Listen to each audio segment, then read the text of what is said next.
안녕하세요. 주식심화론 권미란입니다. 우리나라 코로나 예방접종 완료율이 70%를 넘어서는 가운데 다음 달부터 우리나라에서 단계적 일상 회복, 위드 코로나가 시행됩니다.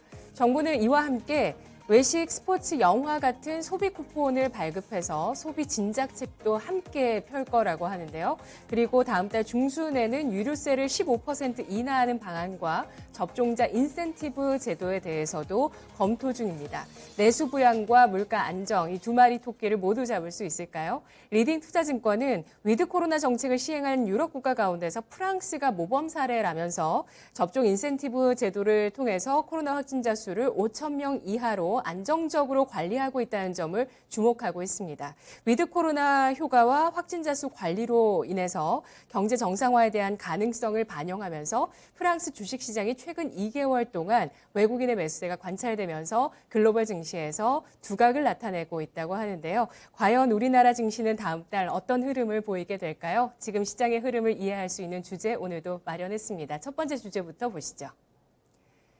주식심화론 오늘 첫 번째 주제, 천슬라와 우주산업입니다.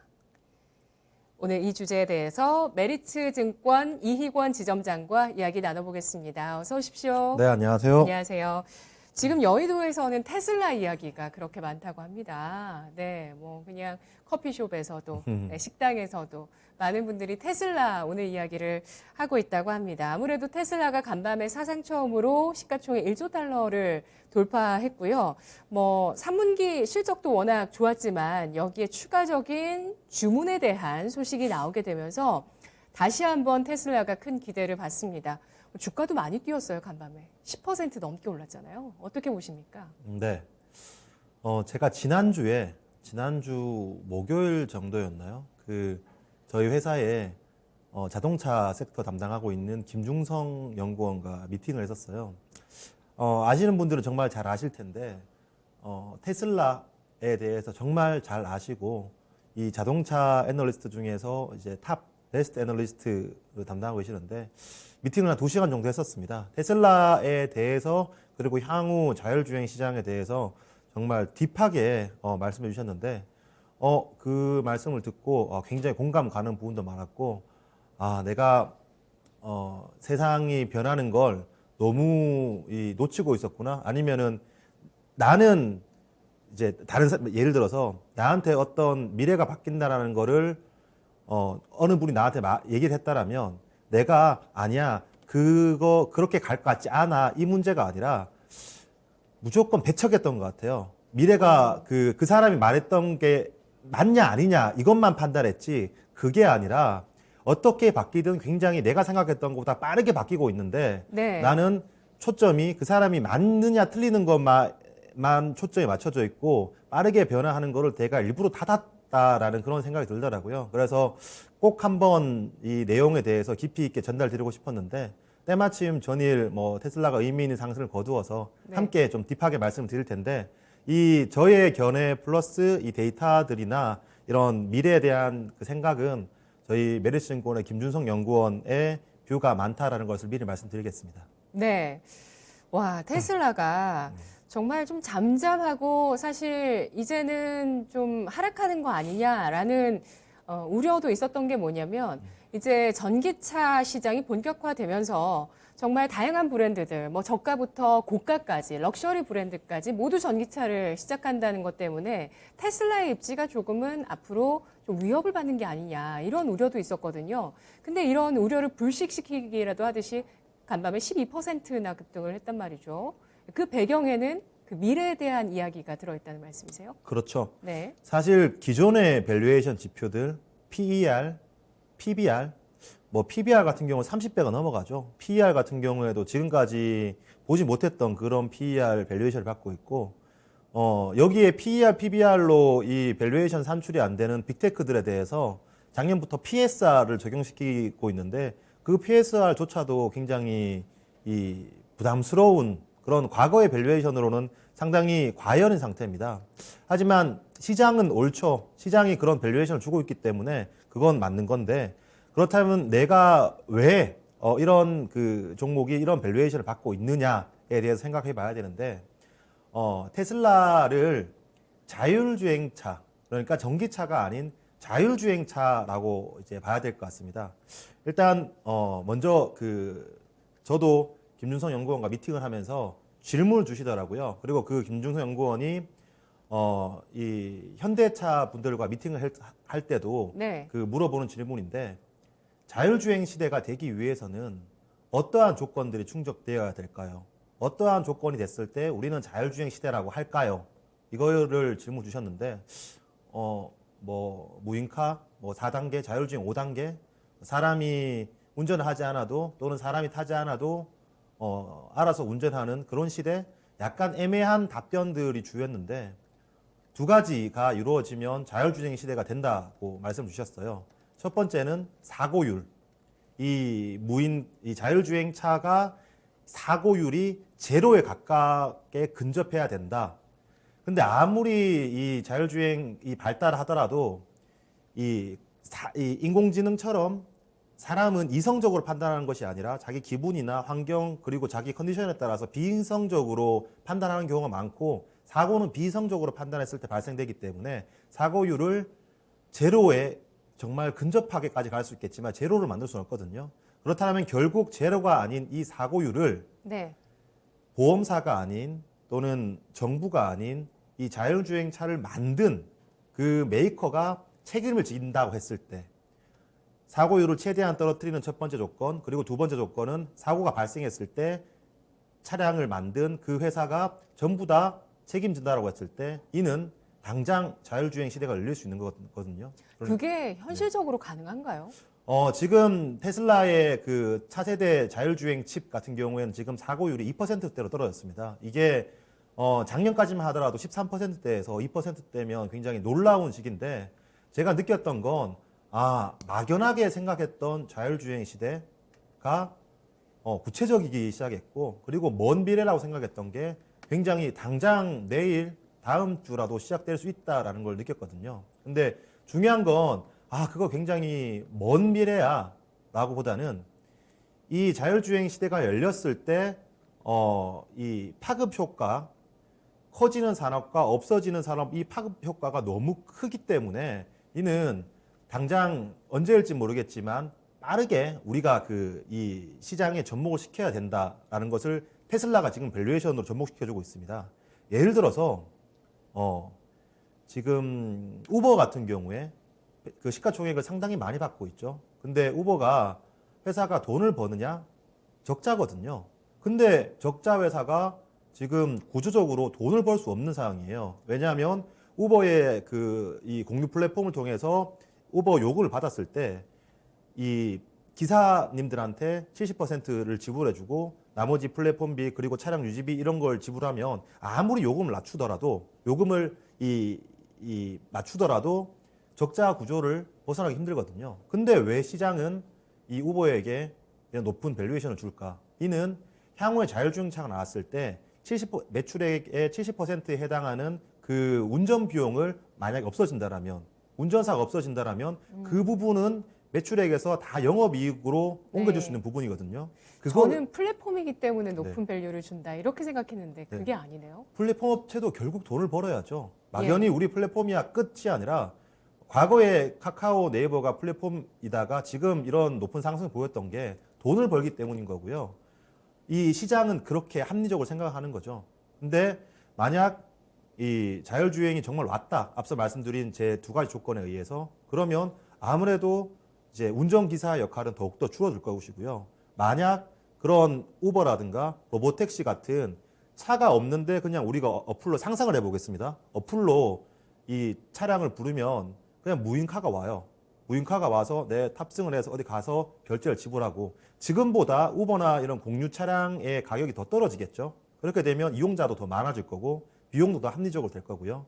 그렇게 되면 운전기사도 필요 없을 거고요. 그리고 차량을 소유하려는 그런 생각보다는 오히려 소유의 개념이 아닌 공유의 개념으로 갈 가능성이 굉장히 많습니다. 그러면 이 차량을 그간 8천만 대 팔고 있었던 전 세계 자동차 메이커 회사들 입장에서도 총량이 증가되기보다는 총량이 줄어들 가능성이 많기 때문에 이 일을 미리 대처해야 되는 상황이죠. 그렇기 때문에 먼 미래라고 생각하지만 자율주행 시대가 왔을 때 이 파급력은 굉장히 클 수밖에 없는 거고요. 또한 이 일부 완성 차에만 들어가는 부품 업체들 같은 경우에는 상당히 이 부담스러울 수밖에 없고 총량 자체가 줄어드는 거기 때문에 이 이익이 증가될 수 없죠. 밸류에이션도 깎아먹고 이익도 감소하는 뭐 이런 상황이기 때문에 결국 만약 테슬라가 이 자율주행에 성공한다, 그들이 그 전기차로 가려고 하는 이유가 이 자율주행으로 가기 위해서는 기존 전력의 10배 이상의 전력이 필요합니다. 그럼 단순 내연기관이 아닌 전기차로만 가야지 가능한 부분이고요. 네. 이 전기차를 싸게 팔려고 하는 이유는 결국 자율주행이라는 플랫폼을 많이 확대시키기 위한 생각이거든요.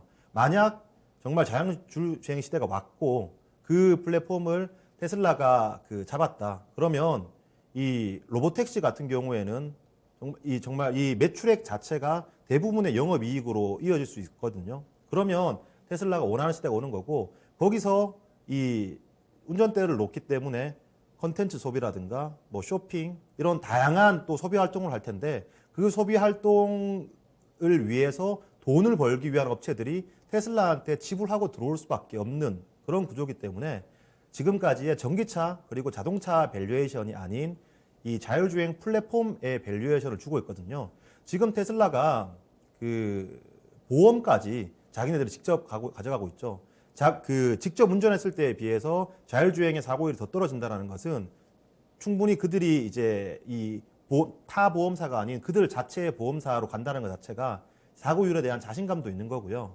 기존의 자동차들이 차를 한번 팔면 감가상각이 3년 지나면 굉장히 많은 감가상각이 이루어지죠. 왜냐하면 내가 차를 산 순간 그 차량의 스펙은 최고일 때 사는 거거든요. 그 이후에 차량이 아무리 좋은 차량이 나오더라도 내 차량을 업그레이드 할 수는 없습니다. 하지만 테슬라 같은 경우에는 차량을 사고 그 이후에 내가 유료로 지불을 하지만 그 차량 업그레이드가 다 이루어지거든요. 때문에 이 자율주행 시대 그리고 플랫폼 시대가 정말 들어선다라면 일각 그 외신 리포트를 읽어보면 애플도 위험해질 수 있다.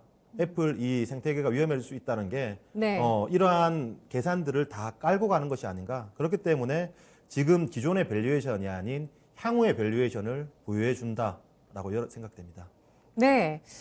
자, 이런 미래에 대한 이야기, 정말 뭐 테슬라를 이용하시는 분들 가운데서 완전 자율주행은 되지 않더라도 자율주행 모드로 운전을 하시는 분들도 주변에서 본 적이 있습니다. SNS에서 뭐 그런 경험들에 대해서, 그렇게 가고 있는 차에 대해서 뭐 찍어서 올리시는 분이나 이런 것들을 보게 되는데, 하지만 아직 현실적으로 정말 그런 것들이 앞으로 뭐 정말 우리가 좋아하는 뭐 게임이나 드라마 보면서 뭐 부산까지 가는 거, 이거 진짜 현실화될지 아직은 체감되지가 않고요. 그리고 자율주행 시대가 왔을 때 앞으로 어떤 산업의 패러다임이 변화할 것인지 뭐 여러 가지 가능성들을 얘기를 해주셨지만 사실 아직 와닿지는 않습니다. 하지만 지금부터 이러한 변화들을 잘 지켜봐야 되는 시점인 것만은 분명하다는 점을 오늘 강조를 해주셨는데요. 종합을 해보자면 이제 테슬라의 이 같은 간밤의 주가 상승은 자율주행 시대를 앞두고 자율주행이 가져다줄 패러다임 변화를 이끄는 테슬라에 대해서 가치를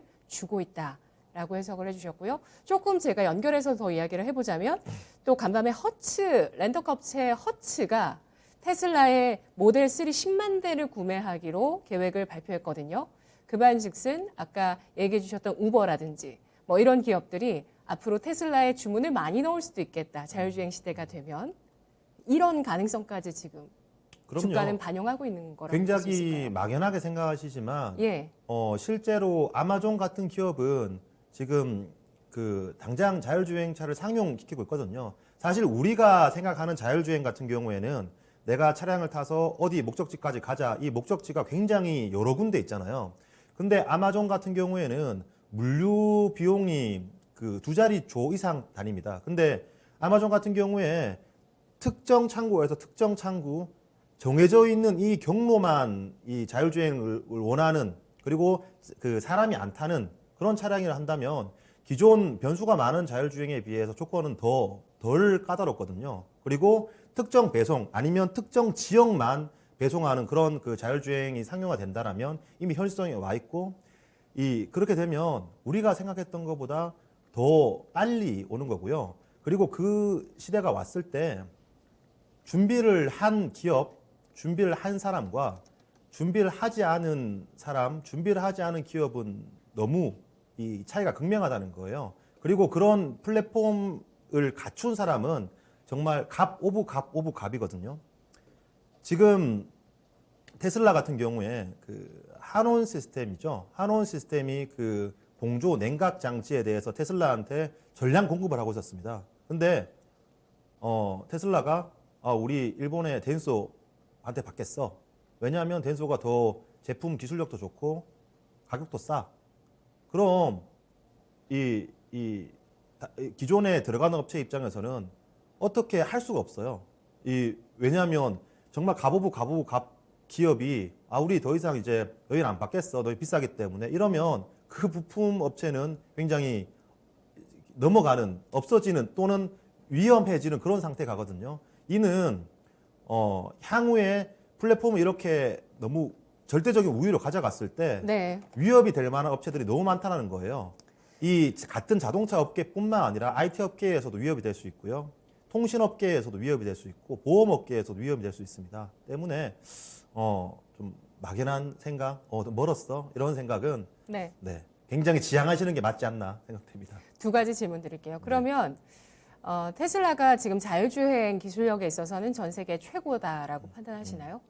그럼요. 네. 네, 맞습니다. 그러면 두 번째 질문으로는 아직은 그 자동차 기업이 앞으로 이제 자동차가 스마트폰 같은 그런 어떤 기기 역할을 하면서 우리가 정말 매일 같이 붙어 있는 그런 기기 역할을 하면서 그 안에서 우리가 다양한 또 어플을 사용하고 하는 그런 단계로 갔을 때 자동차가 플랫폼 기업으로서 헤게모니를 잡을 만한 기업은 아직은 결정되지 않았잖아요. 그게 테슬라가 될 가능성이 높다고 보시나요? 가장 먼저 자율주행 시대를 열 네. 그런 메이커겠죠. 그러면 사고율을 낮춰야 되고요. 그 사고율, 미미한 사고율이라도 본인들이 책임을 져야 됩니다. 근데 지금 전 세계에서 AI 칩, 자율주행에 대한 AI 칩의 자율주행 사고율이 가장 낮은 회사가 테슬라죠. 때문에 시대를 연다라면 가장 먼저이지 않을까라고 생각되고 이 시대를 위해서 이 AI 칩뿐만 아니라 인프라라든가 통신까지도 준비가 돼야 되는데 그까지도 자동차 섹터 넘어서도 준비하고 있기 때문에 네. 그는 테슬라이냐 아니냐가 중요한 게 아닌 것 같아요.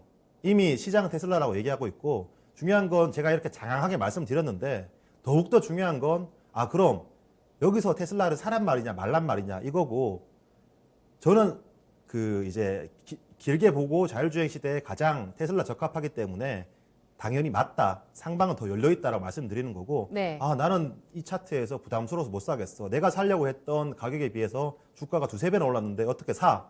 라고 하시는 분들은 그럼 이런 시대가 열렸을 때 어떠한 종목들이 정말 기대감이 아닌 실적적으로 수혜를 받을 수 있냐 이게 더 중요할 것 같아요. 이러한 상황 가운데 우리가 어떤 전략을 만들어야 되고 어떤 액션을 취해야 되는지 그건 첫 번째로는 테슬라는 상방 열려있다라는 결론 드리겠고 두 번째로는 자율주행 시대를 위해서 필수적으로 필요한 게 저궤도 위성 통신 6G라고 하죠. 이게 저는 필수적인 요소라고 생각을 합니다.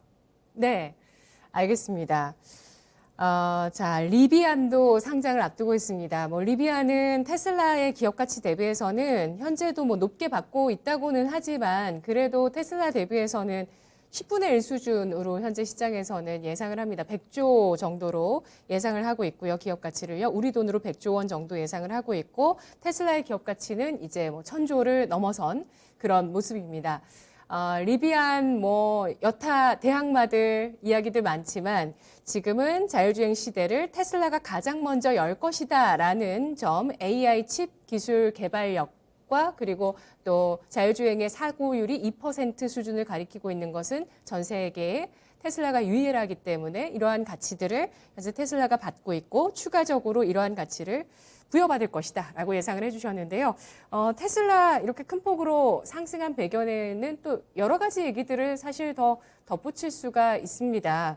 뭐 스페이스 X 정말 탐나거든요. 예, 만일에 공모주를 받을 수 있다면 받고 싶은 주식이 아닐까 싶고요. 그리고 또 테슬라 내부적으로 아까 보험 사업도 얘기를 해주셨지만 ESS 사업도 하고 있는데 이걸 잘 봐야 된다라고 얘기하시는 전문가 분도 계세요. 테슬라에 대한 그 분석을 덧붙이면서 어떻게 전략을 세울지를 마지막으로 정리해 볼까요? 네. 그렇죠. ESS도 굉장히 중요하죠. 왜냐하면 자율주행 시대가 오면 전력이 더 필요하기 때문에 예. 지금의 친환경으로 가지는 못하고 테슬라가 하려고 하는 게 내 차에 내 차에 이 그 배터리, 큰 배터리를 소모용으로도 쓰고 이 야간에 남는 전력을 저장을 해서 판매용으로도 쓰겠다는 거거든요. 테슬라 자동차 자체를 걸어 다니는 ESS로 쓰겠다는 거기 때문에 분명히 그 산업도 잘 봐야 됩니다. 근데 테슬라가 자율주행이 커지면서 이 뭐 ESS가 가장 최고야, 배터리가 최고야, 뭐 위성 통신은 최고야, 이거는 의미가 없는 것 같고요. 다 스터디를 해놓고 정말 시대가 그렇게 바뀌어가는 게 중요한 거고, 저는 그 중에 하나가 그 저궤도 위성 통신이라고 생각하는데, 작년 말 올 초에도 이 같은 뷰를 계속 말씀을 드리고 저는 계속해서 이 종목을 보유하고 있습니다. 결국 자율주행이 열리면 어느 구간까지는 자율주행이 되는데 어느 구간에서 자율주행이 안 된다. 이러면 사실 자율주행이 아닌 상황이거든요. 네. 결국 중요한 건 통신이에요. 통신은 있으면 유용한 걸 모르는데 없으면 불편함을 굉장히 크게 느끼거든요. 우리 어제 그 KT 약간 이제 50분, 60분 그 먹통 구간 동안에도 이게 정말 있을 때는 몰랐는데 없으니까 너무 불편하다는 걸 느꼈던 것처럼 자율주행에서 있어서도 필수 불가결한 상황입니다. 그리고 이 만약 정말 AI가 발달을 해서 각 테슬라 자동차마다 이 AI 칩이 하나씩 있어서 통신이 필요 없는 시대가 먼 훗날 열린다고 하더라도 가만히 그 통신도 안 되는 그리고 디스플레이가 정말 큰 차량에서 핸드폰만 들여다볼 수는 없거든요. 결국 그 이 플랫폼에서 어떠한 제품이나 서비스를 판매하기 위해서는 통신이 연결돼야 되는데 우리나라 같은 경우에는 나라가 이제 그 국토가 좁기 때문에 중계기만으로도 통신이 가능합니다. 하지만 미국이나 사막 지형 같은 경우에는 그 중계기를 설치하기가 굉장히 까다로워요. 때문에 테슬라가 지금 그 위성을 굉장히 많이 쏘아 올리는 게 그 이유거든요. 1세대 위성통신 같은 경우에는 기존의 4G나 5G를 보완하는 역할만 했습니다. 이 중계기가 없는 일부 지역 그리고 산악 지역, 중계기를 설치하기 힘든 지역에 보완하는 보완의 성격이 있었는데 2세대 위성통신이 가면서 저궤도 위성이 서로 위성 간의 통신이 가능해졌어요. 과거에 이제 중궤도 위성이나 고궤도 위성 같은 경우에는 지구에 멀리 떨어져 있기 때문에 몇 개의 위성만으로도 넓은 커버리지가 가능했기 때문에 이 대부분 그 커버가 가능했는데 단점은 멀리 있었기 때문에 지연 속도나 반응 속도가 굉장히 불리했죠. 근데 저궤도 위성은 가깝게 있으면서 지연 속도도 단축되고 반응 속도도 빠른 대신에 가깝게 있으면 커버리지가 굉장히 작거든요. 이를 지금 테슬라 스페이스X가 리유저블 로켓, 영상을 보면 로켓이 발사가 돼서 위성을 퍼뜨리고 단 이후에 다시 로켓이 제자리로, 그러니까 동영상을 역으로 감는 것처럼 다시 제자리로 오거든요. 이를 통해서 위성을 많이 쏘기 때문에 위성과 위성 간의 통신이 가능하면서 저궤도 위성 시대가 열렸습니다. 그간에 통신회사들이 이 중계기를 통해서 유무선을 통해서 인프라를 갖췄다면 만약 스페이스X나 원웹이라든가 아마존 이런 기업들이 그 지구 전체에 다 저궤도 위성을 깐다면 가격도 싸고 그리고 해상에서 항공기에서도 통신이 가능한데 통신 업체의 입지가 굉장히 불리해질 수 있기 때문에 이는 새로운 패러다임을 생각하고 있고요. 결국 스페이스X가 그렇게 가겠다라는 겁니다. 그러면 이 많이 깔려 있는 저궤도 위성을 활용할 수 있는 그런 기업들도 당연히 함께 성장할 수밖에 없겠죠. 그 대표적인 기업이 인텔리안 테크인데요. 인텔리안 테크 같은 경우에는 저궤도 위성의 수신 안테나, 저궤도 위성을 많이 띄웠으면 이 위성에서 신호를 받는 안테나 글로벌 1위 업체거든요. 이 기존에는 선박 위주, 우리가 이 제주도 갈 때나 먼 해상을 갈 때 통신이 잘 안 되는 경우가 있었는데 이는 중계기가 아무래도 멀어져 있기 때문에 통신이 안 되어 있는데 저궤도 위성 통신을 통해서는 원만하게 통신이 가능해요. 이 수신을 받는 안테나를 생산한 업체고요. 심지어 이 스페이스X가 로켓을 발사할 때 해상에서 발사를 합니다. 그 해상에서 발사를 하는데 로켓 동영상을 보시면 그 구석에 이 동그랗게 있는 그 안테나가 이 인텔리안테크의 안테나입니다. 때문에 네, 실제로 인텔리안테크 제품. 네, 맞습니다. 네. 예. 때문에 지금 당장 이 기업이 실적을 내고 있지는 않지만 원앱의 수주가 계속 나타나면서 하반기 내년에는 실적을 보여줄 수 있거든요. 그리고 이 저궤도 위성의 발사가 더 늘어나면 늘어날수록 자동차에도 안테나를 깔아야 되는 거고요. 선박에도 깔아야 되고 항공기에도 깔아야 되고 우리 개인 PC라든가 개인 스마트폰에도 깔아야 되기 때문에 이 역량을 가진 인텔리안테크에 대해서 지금 당장 사야 된다라는 것이 아니라 네.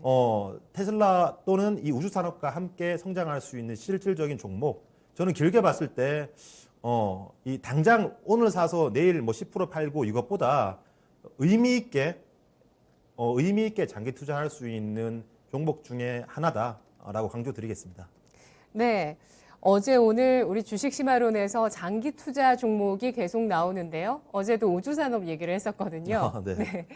오늘 테슬라 이야기를 하면서 인텔리안테크의 가치에 대해서 다시 보게 됩니다. 테슬라가 앞으로 자율주행을 하기 위해서는 저궤도 위성을 많이 쏠 필요가 있고 이것은 테슬라뿐만 아니라 다른 글로벌 IT 기업들도 역시 마찬가지 상황입니다. 따라서 그런 위성이 앞으로 상용화되었을 때 우리가 가지고 있는 뭐 소지품, 자동차, 스마트폰, 뭐 여러 가지 소지품들과 통신을 할 그 안테나가 필요하고요. 그 저궤도 위성과 통신할 안테나를 생산하는 인텔리안테크의 앞으로의 실적 기대하고 있습니다.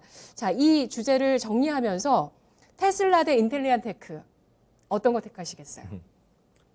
왜 그렇게 이분법적으로 질문을 하시는지 모르겠는데 아. 우선 순위를 둔다라면 네. 테슬라겠죠. 그리고 테슬라요. 예, 이건 제가 그리는 생각 미래입니다. 당연히 틀릴 수가 있죠. 근데 이미 테슬라 같은 경우에는 시장에서 그려놓은 거기 때문에 아무래도 테슬라가 그 그림대로 갈 확률, 가능성은 더 높겠죠. 그렇게 봤을 때 테슬라가 더 네. 우위에 있다. 네.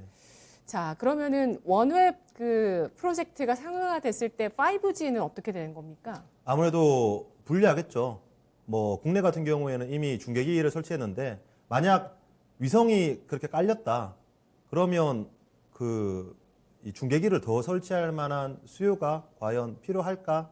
물론 없어지는 않을 겁니다. 이게 이 주식 시장에서 굉장히 극단적인 게 많은데 얼마 전에 테슬라의 LFP 사건이라기보다는 네. 테슬라가 이제 일반적인 차량에 LFP 인산철 인산철. 배터리를 적용한다라고 나오면서 그동안 3원 개 배터리 종목들이 급락을 하는 그런 상황이 있었는데 극단적이에요. 그러니까 이는 LFP 같은 경우에는 일부 저가형 모델이라든가 중저가의 모델 그리고 3원기 같은 경우에는 중가 또는 고가의 모델에 적용하겠다는 건데 특정 이 나타난다고 해서 무선 인터넷이 나타난다고 해서 유선 인터넷이 망하지는 않았거든요. 서로 이 포지셔닝 자체가 다른 거지 이를 극단화시킬 필요는 없을 것 같고요.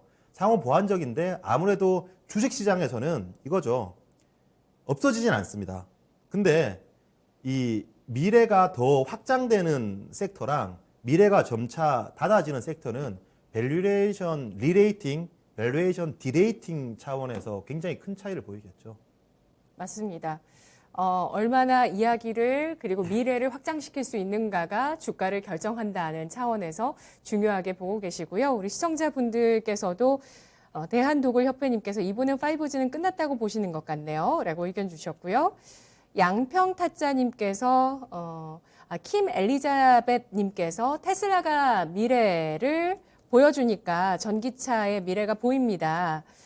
그리고 우주산업 대한민국 더 커가기를 화이팅이라고 하셨습니다. 자, 과연 앞으로 자율주행 분야 그리고 또 통신 분야에서 어떤 쪽이 헤게모니를 쥐고 갈 것인가에 대한 그 전망들 앞으로 수익률에 있어서 굉장히 중요할 것 같습니다. 첫 번째 주제에서 테슬라와 인텔리안테크 중요한 종목으로 꼽아봤고요. 두 번째 주제 알아보겠습니다. 위드 코로나 관련주 추가 상승 가능할까? 다음 달부터 우리나라에서 위드 코로나가 시행이 되는데요. 제가 앞서서 오프닝에서 프랑스 사례를 말씀드렸는데 그 리포트에서 프랑스와 영국 사례를 비교를 했습니다. 그러면서 영국 같은 경우는 외국인의 매수가 안 들어오고요. 이유는 확진자가 계속 늘어나 있는 몇만 명 추세에서 벗어나지 못했거든요. 프랑스 같은 경우는 그 백신 인센티브 제도를 도입하면서 코로나 확진자 수가 관리가 되고 있다 이렇게 이야기를 했습니다. 그러면서 프랑스 증시가 최근 좋았던 움직임을 보였는데요. 위드 코로나, 자 우리 주식시장 그리고 위드 코로나 관련주인 리오프닝주 추가 상승 가능할까요? 결론부터 말씀드리면 추가 상승은 시장 상승률, 지수 상승률 대비해서 저조하지 않을까, 언더퍼폼하지 않을까라는 게 먼저 결론입니다. 저는 매도 의견이나 차익 실현 의견부터 드리겠고요. 이유는 그 미래의 주가는 결국 두 가지 요소예요. 미래 이 기업, 이 섹터가 돈을 얼마나 벌 것인가, 그리고 이 산업이 얼마나 성장성을 가지고 있느냐가 중요하거든요. 예를 들어서 뭐 시가총액, 이 향후에 그 예상되는 EPS 이익이 100억이다. 근데 멀티플을 10배 줘야 된다.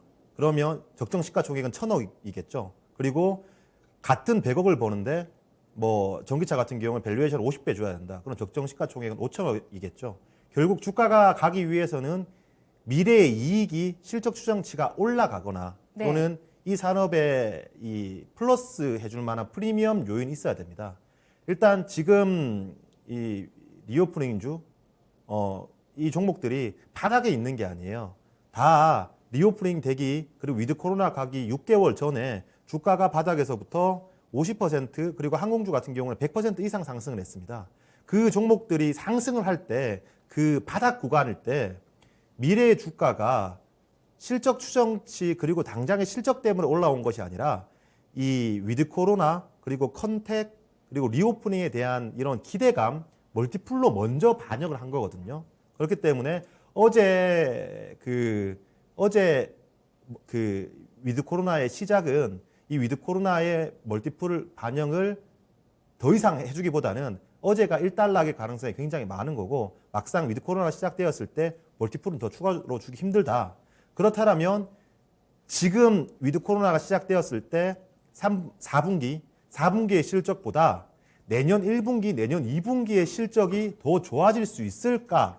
이게 중요한데 네. 그거에 대해서는 저는 전반적인 섹터로 보기보다는 리오프닝 그리고 컨택이라는 이런 섹터로 보기보다는 이제 리오프닝이 시작되었다라면 옥석 가리기를 해서 정말 이제 하반기보다 미래보다 더 먼 미래가 실적이 좋아질 수 있는 걸 찾아야 되는데 이제부터는 조금 이제 각계의 전투로 들어가야 되는 거고요.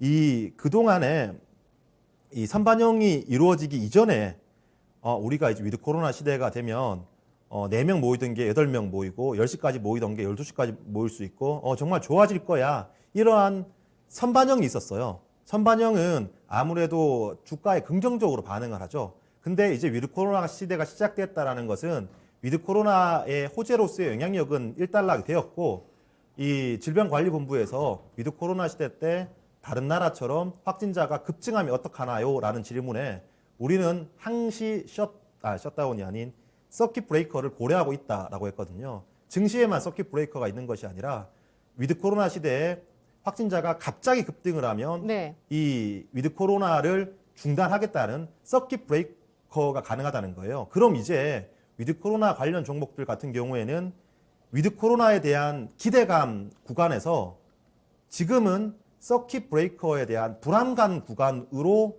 넘어갔다라고 볼 수 있죠. 네. 때문에 저는 이 섹터에 대해서 할증, 밸류에이션 할증을 주기보다는 앞서 말씀드렸던 그런 우주 산업이라든가 테슬라 자율주행처럼 할증 구간이 아닌 조금 할인 구간에 들어서지 않나라고 고민해 봅니다. 네. 정말 투자 심리를 잘 읽어보는 게 너무나 중요하다는 걸 이런 해석을 통해서 알 수 있는 것 같습니다. 이제는 위드 코로나 관련주, 리오프닝주는 기대감을 높이는 구간보다는 위드 코로나 시행 이후에 나타날 수 있는 불확실성과 부작용으로 인해서 위드 코로나가 만일에 중단된다면 이라는 우려감을 반영할 수 있는 그러한 구간에 나와 있기 때문에 보수적인 대응이 필요한 구간이라고 판단을 하고 있습니다. 우리 시청자분 가운데서도 과연 우리가 위드 코로나가 되면 영국처럼 될까 프랑스처럼 될까 궁금해하시면서 양평타짜님께서는 이미 선반영됐다고 보셨고 대한도굴협회님께서는 위드 코로나 하면 진단키트주부터 사겠습니다. 환자가 당연히 더 늘겠죠. 라고 의견 주시기도 하셨습니다. 그러면 위드 코로나 섹터별 접근 전략을 한번 세워보도록 할게요. 일단은 보수적인 전략인데 적극적인 매도를 생각하시는 쪽 있으세요? 섹터 자체는 일단 중립보다는 이하 의견 드리겠고 그 중에서도 조금 옥석을 가릴 필요가 있는데 제 개인적인 생각에서는 백화점이나 화장품, 특히 화장품 같은 경우에는 반등시 매도가 맞지 않나라고 생각되고 백화점 같은 경우나 이 요즘에 주말에 아울렛 가보시는 분들은 아울렛 갈 때 뭐 4인, 5인 가진 않거든요. 보통 1명, 2명 가족 단위로 가는데 그런 분들이 굉장히 많이 모여 있어요. 차댈 것도 없을 만큼. 그러니까 위드 코로나 이전부터 실적은 좋아졌습니다. 맞아요. 그게 주가에 반영이 된 부분도 있고요. 예. 그렇다면 주가가 더 가기 위해서는 지금 사람들이 붐비는 이것보다 더 많이 붐벼야 되는데 그게 쉽지 않을 것 같고요. 화장품 같은 경우에도 지금 우리가 이 코로나 때문에 부진을 면치 못하는 가운데 중국 로컬 시장에서 이 브랜드 파워가 굉장히 급속도로 올라왔어요. 우리가 2015년도에 뭐 이 설화수라든가 후 이 포지셔닝이 지금 로컬 업체들한테 굉장히 먹혀 있는 상황이거든요. 때문에 이 브랜드 파워가 한번 꺾이기 시작하면 이걸 되돌리기는 시크릿컬이 되돌리기보다도 더 힘든 상황이기 때문에 이걸 확인할 때까지는 조금 부정적이 있다라고 생각되고 반대로 그나마 섹터 내에서 항공이나 여행 같은 경우에는 저는 SNS의 순기능도 굉장히 많다라고 생각돼요. 이걸 내가 먼저 남들보다 먼저 가서 비싼 돈을 내고 먼저 가서 SNS에 먼저 올리고 싶은 이런 것들이 네. 이 큐를 위드 코로나가 풀리면 큐가 늘어나겠죠. 근데 어느 순간 되면 큐가 정체할 텐데 이 가격 같은 경우에는 과거보다 두세 배를 주더라도 이 SNS 또는 보복 소비에 대한 이런 여행 그렇기 때문에 P를 충분히 이제 전가시킬 수도 있다라고 생각돼요. 때문에 이 주류라든가 백화점 화장품에 비해서 네. 여행이나 항공 업체들이 바닥 대비해서 더 많이 올라온 것도 있지만 그나마 앞으로의 미래보다 더 먼 미래를 기대해 볼 수 있는 쪽은 이쪽이 아닌가. 하지만 과연 이제 이들이 2년, 3년, 4년 꾸준히 성장할 수 있을까에 대한 의문은 조금 더 남을 것 같습니다. 네. 맞습니다. SNS에 벌써 미국의 NBA 경기장에 가서 응원하고 있는 장면이나 또 우리 JYP 박진영 대표님도 지금 미국 가 계시거든요. NBA 농구장에서 이렇게 사진 한 장 찍으셨더라고요. 그런 분들 지금 많아지고 계시고 저도 그걸 보면서 올 겨울에는 진짜 해외여행들 많이 가시기 시작하겠다라는 생각도 많이 들었습니다. 백화점이나 뭐 아울렛 같은 경우는 이미 사람이 많았죠. 네, 맞아요. 굉장히 공감이 됩니다. 그러면은 탑픽으로 좀 종목을 꼽아주실 수 있으실지도 궁금해요. 항공, 여행, 카지노 중에서 종목을 보려면 어떤 종목을 봐야 된다? 뭐 기준도 좋고요. 탑픽도 좋고요. 글쎄요. 저는 탑픽은 정말 좋게 보는 섹터에서 가장 좋게 보는 종목을 탑픽이라고 보는데 사실 이건 투자 성향의 차이인 것 같아요. 나는 이 섹터는 지금 바닥이지만 6개월을 봤을 때 정말 좋아질 수 있을 거야. 뭐 이런 플레이를 하시는 분도 있을 거고, 이 단기 플레이, 이 트레이딩 플레이를 하시는 분도 있을 텐데, 저는 성향 자체가 물리더라도 성장주에서 물리자. 시크릿컬 뭐 올 초에 굉장히 좋았죠. 철강 이런 업체들 좋았는데, 시크릿컬의 한계는 결국 순환을 탈 수밖에 없다는 거예요. 순환을 타게 되면 밸류에이션을 많이 못 주거든요. 이를 한번 고점에서 잘못 잡으면 다시 그 본전까지 오는데 6년, 7년이나 시간이 걸려요. 근데 성장주를 고점에서 잘못 잡는다고 하더라도 물론 낙폭은 더 커질 수 있지만 네. 충분히 그 성장에 대한 방향성이 맞았을 때 그 고점을 충분히 벗기고 가거든요. 때문에 저는 위드 코로나 섹터에서 탑픽보다는 계속 그 이제 시장 벤치마킹 대비해서 조금 비중을 덜어내는 것이 맞지 않나 생각합니다. 네. 11월장 위드 코로나가 시행됐을 때 어떻게 될지 많이들 궁금하시잖아요.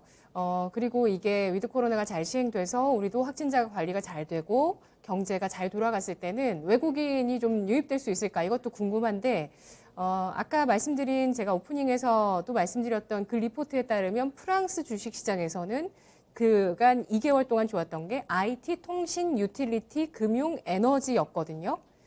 뭐 굳이 특징을 꼽자면 경기 민감주죠. IT, 금융, 에너지, 그리고 통신과 유틸리티 이렇게 좋았는데 지금 같은 경우는 11월장을 대비를 한다고 봤을 때 지금도 보시면 코스피가 이제 3,050포인트 저항을 뚫으려고 굉장히 노력하고 있는데 좀 주의해야 될지 어떨지는 모르겠습니다만 다음 달을 본다면은 뭐 뭘 봐야 될까요? IT, 자동차, 아니면 뭐 진단키트 진짜 낙폭과대 하거든요. 어떤 쪽을 봐야 될까요? 뭐 다른 얘기인데 완전 다른 얘기인데 네. 지난주에 말씀드렸던 메타버스, NFT 그리고 블록체인 열리는 쪽 어제 그 위믹스 옥션 그러니까 위믹스가 위메이드 게임상에서 채굴된 이런 철광석을 화폐로 바꿀 수 있는 블록체인 비트코인 중에 하나거든요. 위믹스예요. 근데 이 위믹스를 이용해서 유명한 유튜브에 NFT를 사고 파는 경매를 올렸는데 굉장히 인기가 좋더라고요. 이 그림이 움직이는 그러니까 쉽게 우리가 움짤이라고 하는 그런 움짤을 자기가 소유해서 자기 지갑에 넣는 건데 그 가격이 뭐 300 위믹스, 1000 위믹스, 1000 위믹스면은 400만 원 정도 되겠고 300 위믹스면은 지금 한 100만 원 정도 됐는데 그거를 경쟁적으로 구입한다는 거예요. 우리가 안 보이는 시대가 이미 열리기 시작했다는 거거든요. 그걸 왜 사지? 그걸 왜 사지 했는데 지금 비트코인의 시총은 이만큼 형성이 되어 있습니다. 때문에 이 내 생각, 내가 가상화폐 그리고 이 NFT, 블록체인, 메타버스 내 생각도 중요하지만 시장의 생각이 어떠냐도 중요한 것 같은데 시장의 생각은 이미 내년을 바라보고 있거든요. 때문에 오늘 강한 뭐 하이브라든가 하이브 지금 시가총액이 15조 사이 있겠죠. 단순히 동사는 그 엔터테인먼트 회사 방탄소년단을 보유한 엔터테인먼트 회사가 아니라 그런 메타버스 시대가 열렸을 때 가장 강력한 글로벌 콘텐츠를 가지고 있는 기업. 제가 지난주에 그냥 저의 상상력으로 말씀드린 BTS 코인, BTS가 뭐 데뷔하기 전에 찍었던 사진을 NFT로 만드는 것 이런 것들이 상장될 수 있다라고 생각을 해봤는데 네. 실제로 그런 기사가 오늘 나왔어요. 맞아요. 저도 NFT 굉장히 놀랐는데. 거래소를 보셔야 돼요. 그래서 네, 예. 맞아요. 그 이세돌 예. 구단과 알파고가 붙었던 그 기보도 NFT로 거래가 되면서 지금 몇 억 호가가 하거든요. 예. 그러니까 이는 내가 산다 안 산다가 아니라 맞아요. 시장이 이미 조성되어 가고 있다. 그리고 이런 생각을 해봐요. 유동성이 너무 많이 풀렸죠. 그래서 심각해지는 현상은 빈부의 격차. 빈부의 격차가 크게 막 벌어졌어요. 있는 쪽은 더 있어지고 없는 쪽은 더 없어지는데 있는 쪽에서는 눈에 보이는 유형 자산은 이미 갖출 대로 다 갖췄거든요. 그 돈들이 무형 자산으로 넘어가는 것이 아닌가라고 생각해보고 무형 자산이라는 이 메타버스 시대에서도 그들이 먼저 강남 같은 알짜배기 땅을 먼저 차지하고 있는 것이 아닌가라고 생각하기 때문에 요즘 주식 방송에서 강남 아파트가 좀 금기어입니다. 아 그래요. 우리 네. 시청자분들이 네. 좀 네, 안 네. 좋아하십니다. 아무튼 이 근데 그게 NFT. 정말 저도 잘 파악해야 되는 지금 사회의 현상인 것 같아요. NFT, 예. 메타버스 그리고 블록체인은 뜬구름 잡는 소리가 아니라 맞아요. 정말 바로 앞에 나타난 거기 때문에 예. 이 밸류에이션을 많이 받는다. 항상 시장은 옳더라고요. 그 순간순간 다를 수는 있겠지만 비싼 종목들이 더 비싸게 될 확률이 많지 싼 종목이 비싸질 확률은 정말 생각보다 쉽지 않습니다. 때문에 시장이 맞다라는 걸 인정하고 저는 뭐 이제 내년을 말씀하시고 앞으로를 말씀하셨기 때문에 네. 이 메타버스 ETF에서 1등 종목 하이브죠. 하이브를 가장 탑픽으로 뽑겠고 그 외에 이 블록체인 또는 NFT 종목들은 많이 올랐지만 많이 올랐다라고 해서 안 볼 섹터는 아니다. 충분히 저는 제가 40 중반, 50 넘어갔을 때 하이브가 100조 원도 갈 수 있는 기업이라 생각합니다. 알겠습니다. 자, 오늘 시장에 대해서 이해할 수 있는 시간 가져봤습니다. 주식 심화론이었고요. 보다 높은 밸류에이션을 주고 있는 쪽이 어느 쪽인가 의미 있게 볼 필요가 있겠다라는 생각이 듭니다. 가상자산, 그리고 또 무형의 자산, 그리고 테슬라의 가치, 또 이쪽에서 활약하고 있는 스페이스 X의 제품을 납품하고 있는 인텔리안 테크까지 앞으로 흐름 잘 지켜보도록 하겠습니다. 오늘 분석 여기까지 듣도록 할게요. 고맙습니다. 네, 현대차 실적 발표가 2시 구간에 나왔는데요. 예상치보다 약간은 못 미치는 실적이었지만 어느 정도는 부합했습니다. 3분기 영업이익이 1조 6,067억 원 흑자 전환했고요. 오늘 장중 내내 자동차주는 테슬라 때문인지 상승폭이 크지는 않고요. 그래도 현대차가 0.7% 플러스 전환했습니다. 오후장 이제 슬슬 마무리할 시간인데요. 지금까지 전해드린 내용, 투자 판단에 도움드릴 수 있는 내용들이었고요. 다만 주가의 상승과 하락을 보장하지 않는다는 점 유의하시기 바라겠습니다. 시청해주신 여러분 고맙습니다.